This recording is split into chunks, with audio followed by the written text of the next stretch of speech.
Fevereiro de 1985, prisão de Portsmouth, África do Sul. Faz agora mais de 20 anos desde que Nelson Mandela foi sentenciado a uma vida na prisão. Você teria coragem de se levantar e falar por aqueles que precisam de voz? Você teria força para fazer aquilo que acreditava ser o correto, independente das consequências? A biografia do grande Nelson Mandela, em forma de quadrinhos, ela traz para a gente a possibilidade de a gente conhecer uma das mais importantes figuras do século XX. Ele sobreviveu à prisão, ele sofreu muito durante décadas, e depois aquilo que a gente fala, que deu a volta por cima e acabou sendo eleito presidente da África do Sul, isso numa luta constante e contínua, não só de Mandela, não só da grande personagem, mas de todo o entorno, de todas as pessoas que estavam ali batalhando contra o apartheid, que era a política de separação, uma política de segregação racial na África do Sul. Quando a gente lê uma biografia como a do Nelson Mandela, isso faz com que a gente repense o nosso cotidiano e repense a nossa maneira de olhar o outro e respeitar o outro. Lewis Helfand nasceu em 1978 na Filadélfia. Formado em inglês e ciências sociais e apaixonado por quadrinhos, aos 24 anos, Lewis trabalhou por 2 meses dia e noite para escrever e desenhar sua primeira revista em quadrinhos, Wasted Minute. Desde então, segue criando quadrinhos e também trabalhando em outras publicações. A história em quadrinho é uma linguagem muito boa para aproximar o leitor dos conteúdos que estão sendo tratados. As histórias em quadrinhos têm uma origem direta com a nossa evolução enquanto sociedade, né? Desde épocas remotas, os homens contam histórias nas paredes, através de sequências, isso como uma marca da nossa sociedade, a necessidade de comunicar. O público jovem é formado desde sempre pelas histórias em quadrinhos. Então, a aproximação do leitor jovem com essa linguagem é muito mais fácil, ela se dá de uma maneira muito mais tranquila. O aprendizado também ele pode ser muito mais fluido, no sentido de possibilitar um mergulho mais imediato na obra. O trabalho com histórias em quadrinhos também é um dos mais ricos em explorar outras linguagens e possibilidades, né?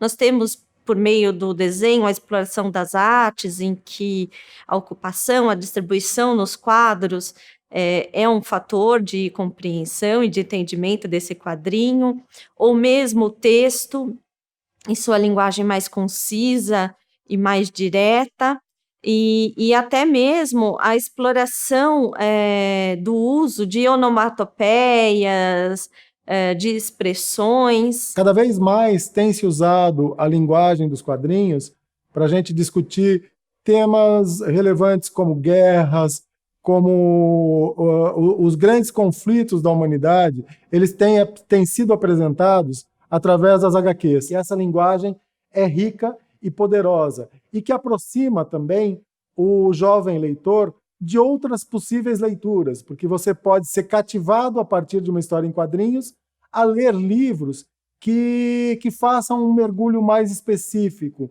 um mergulho mais profundo em determinados temas e determinados assuntos.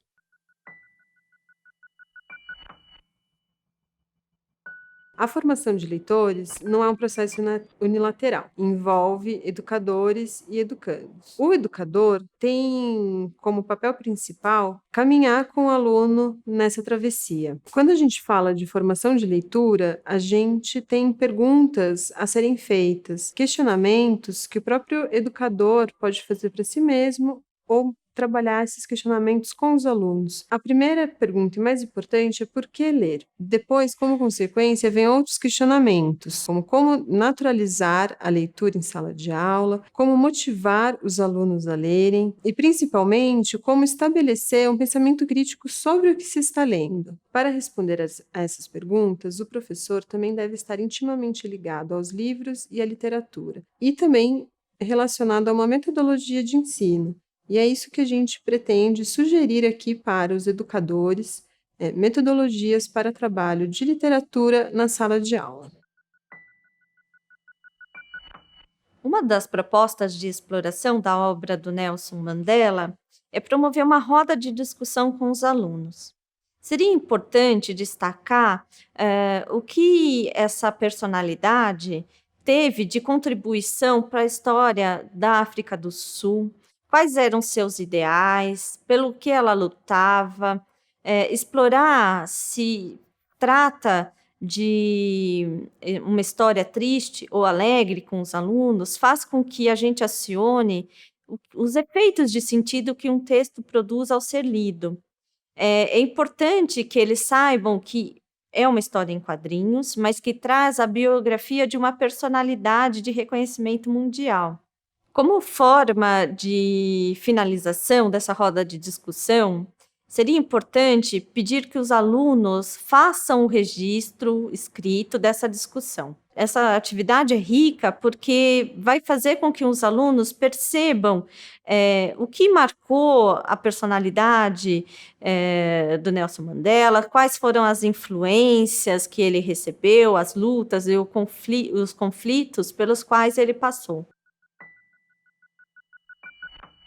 Uma segunda proposta seria propor aos alunos a elaboração de uma história em quadrinhos. Para isso, é possível selecionar temas locais que causem algum conflito ou alguma motivação especial, como também mesclar com o universo das histórias dos heróis, né, dos super-heróis.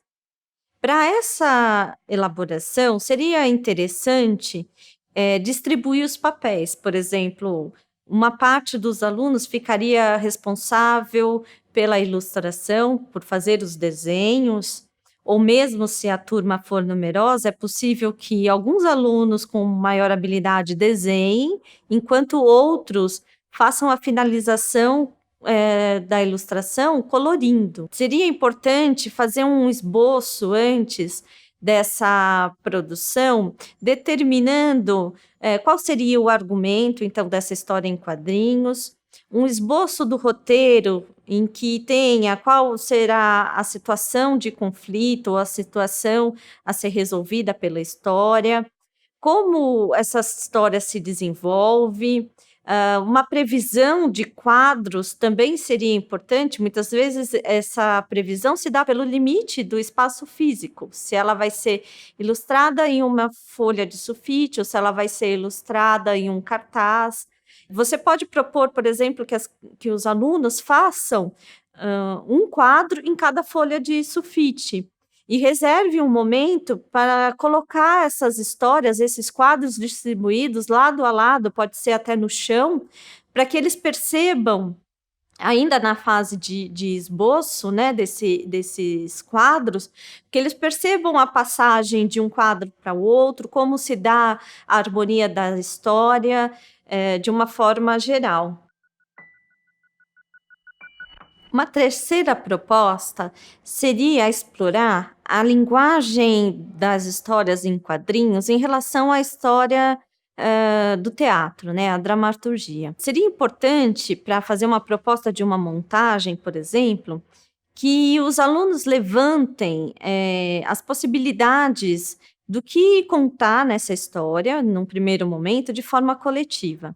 Num segundo momento, é possível dividir os alunos em grupos que fiquem responsáveis por parte dessa montagem. Então, por exemplo, um grupo pode escrever a história, o roteiro, enquanto o outro fica responsável por bolar o figurino, um terceiro grupo responsável por criar uma trilha sonora, um quarto grupo pode ficar responsável por elaborar e fazer os convites à comunidade escolar ou mesmo à comunidade local, incluindo os familiares.